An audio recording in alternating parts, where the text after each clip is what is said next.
সকাল সকাল মামা ঘরে এসে আমি আর আমার মাসির মেয়ে বেরিয়ে পড়লাম একটু বাগানের দিকে। গিয়ে দেখলাম এই হলুদ ফুলগুলো, এই ফুলগুলোর কী নাম ঠিক জানি না, কিন্তু দেখতে অনেকটা সূর্যমুখীর মতো। এই ফুলগুলো নিয়ে আমি আর বনু একটু ফটো তুলে নিলাম, কিন্তু খুব সুন্দর দেখতে ফুলগুলো।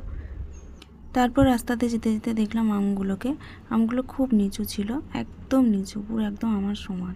তারপর দেখলাম কাজু বাদামের গাছ, যেগুলো আমরা কোনো দিনই দেখিনি।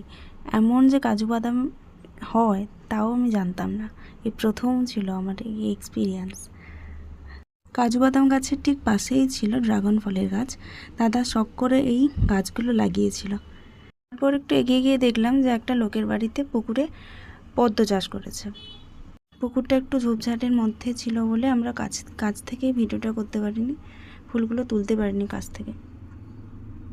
সত্যি বলতে কখনো পদ্ম ফুল যে এমনভাবে চাষ করা হয় তা আমরা কখনো চোখে দেখিনি। আর এই যে গাছগুলো দেখছো, এগুলো হচ্ছে স্ট্রবেরি গাছ।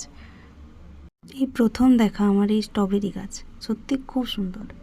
ঘুরতে ঘুরতে আজ দিনটা এভাবেই কেটে গেল। আজকের জন্য টাটা।